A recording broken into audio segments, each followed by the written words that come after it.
আত্মবলিদান দিয়েছিলেন সেই মুক্তিযোদ্ধাদের মধ্যে একজন লাটু মহিষাসন সীমান্তে পাক হানাদার বাহিনীর বিরুদ্ধে যুদ্ধ করতে গিয়ে মাথায় গুলি লেগে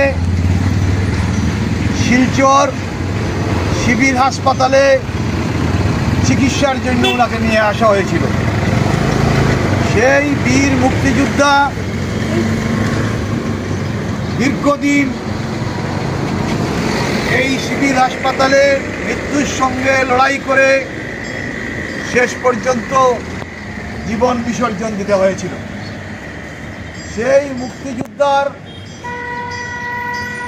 মরদেহে আমাদের জানা মতো যারা প্রত্যক্ষদর্শী ছিলেন, প্রত্যক্ষদর্শীদের মধ্যে একজন আছেন সিলেটের প্রবীণ আইনজীবী, যিনি মুক্তিযুদ্ধের সঙ্গে সম্পৃক্ত ছিলেন, বন্ধুগোপাল দাস। উনি বলেছেন আমাদের মাসিমপুর ক্যান্টনমেন্টের আর্মিরা এসে এই মুক্তিযোদ্ধাকে গার্ড অপনার দিয়েছিল। সেই দিনে যারা অগ্রণী ভূমিকা পালন করেছিলেন তাদের মধ্যে বর্তমানে একমাত্র জীবিত আছেন আমাদের শিলচর বার অ্যাসোসিয়েশনের আইনজীবী শিবদাস দত্ত। শিবদাস দত্তকে নিয়ে এসে আমরা জায়গাটা নির্ধারণ করেছিলাম কোন জায়গাতে তাকে দাফন করা হয়েছিল। সেই মুক্তিযোদ্ধাকে কাঁধে করে বহন করে সিভিল হসপিটাল থেকে এই কবরস্থানে যারা নিয়ে এসেছিলেন তাদের অন্যতম ছিলেন বিবেকানন্দ দত্ত, শিবদাস দত্ত, তারামণি চৌধুরী, ব্যারিস্টার গুলাম উসমানী, নুরুল আলম মজুমদার, আখতার হোসেন মানে আমাদের আখতু ভাই। তারা এখানে নিয়ে এসে তাকে দাফন করেছিলেন। দেখা অবস্থায় যে এসেছিলেন দুজনের নাম বলবে রুগী থাকা অবস্থায়। আমরা এই মুক্তিযোদ্ধার নাম যতটুকু জেনেছি, এই মুক্তিযোদ্ধার নাম হচ্ছেন ক্যাপ্টেন আশিক। এখন জানি না আশিক নামে কেউ সেদিনের মুক্তিযুদ্ধে ছিলেন কিনা, সেটা এখন বাংলাদেশের বৃহত্তর অঞ্চলের যারা সাংবাদিক আছেন তারা চেষ্টা করছেন তার নামটা বের করার জন্য।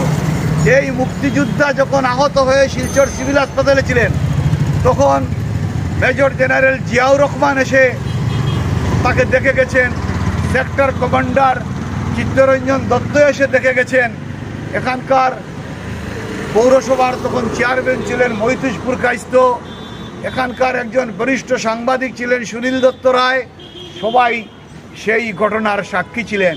কিন্তু আমাদের দুর্ভাগ্য কেউ জীবিত নেই।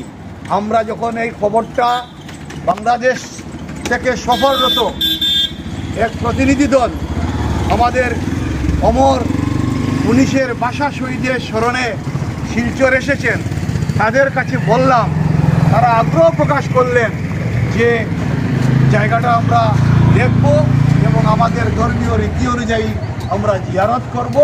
সেই তাদের মধ্যে অন্যতম আছেন বাংলাদেশ সাংস্কৃতিক জোটের সিলেট শাখার সভাপতি শামসুল আলম সেলিম, আছেন প্রথম আলোর সাংবাদিক সুমন দাস, আছেন এখানকার এই ঈদগাহ কমিটির এই কবরস্থান কমিটির প্রেসিডেন্ট আইনজীবী আব্দুলাই লস্কর, আছেন এই কবরস্থানের যিনি ইমাম আজমল হোসেন মজুমদার, আর আছে সাগর, কেউ আছেন কিশোর ভট্টাচার্য, যিনি এখানে 19শে মে উদযাপন কমিটির সাধারণ সম্পাদক। আমার সঙ্গে আছেন সমাজকর্মী সুব্রত পাল। আমরা এখানে এসেছি শ্রদ্ধা নিবেদনের জন্য অমর সেই বীর শহীদের প্রতি, এবং আমাদের সঙ্গে আসেন বিশেষ করে যার ইচ্ছা প্রবল ছিল এই জায়গাতে আসার, যিনি একজন গবেষক, ঢাকা থেকে এসছেন, সাংবাদিক এবং কবি ডলি ঘোষ, বনশ্রী ঘোষ ঢলি, তিনি খুব আগ্রহ প্রকাশ করেছিলেন যেদিন থেকে এসেছেন, কথাটা শুনেছেন।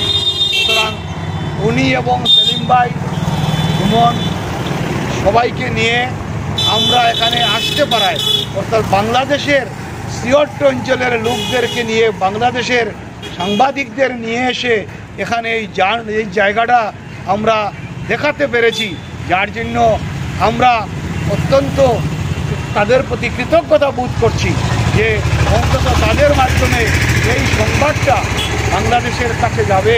বাংলাদেশের যারা মুক্তিযুদ্ধে অগ্রণী ভূমিকা পালন করেছিলেন, অংশগ্রহণ করেছিলেন, তাদের কাছে যাবে। এই বীর মুক্তিযোদ্ধার স্মরণে আমরা এই শিলচরে এই যে জায়গায় তাকে দাফন করা হয়েছে, এই জায়গায় আমরা একটা স্মৃতিসৌধ হয়তো আগামীতে তৈরি করতে পারবো। এটা একটা আন্তর্জাতিক পর্যটন কেন্দ্র হিসাবে এটা প্রতিষ্ঠিত হবে। আমরা মনে করি যে সেই দিন আর বেশি দেরি নয়, শিলচরের নামটাও আজকে বাংলাদেশের যে মুক্তি সংগ্রাম, সেই মুক্তি সংগ্রামে অন্তর্ভুক্ত হবে। এই যার দেখো এখানে সাহিত্য আছে, তার মাধ্যমে তার প্রতি শ্রদ্ধা জানাতে দেশ বিদেশ থেকে লোক আসবে এখানে। কিছুদিন আগে ওখান থেকে এসেছিলেন মেজর সালামকেও আমরা বলেছি কথাগুলো, উনিও বলেছেন সহযোগিতা করবেন। এখন আমরা তথ্য সংগ্রহ করতে হবে। আসলে ক্যাপ্টেন আশিক কোথাকার লোক ছিলেন শুনেছি, উনি এমসি কলেজেরও ছাত্র ছিলেন। এখন সেলিম ভাই আছেন, ওনারা সেটা দেখবেন।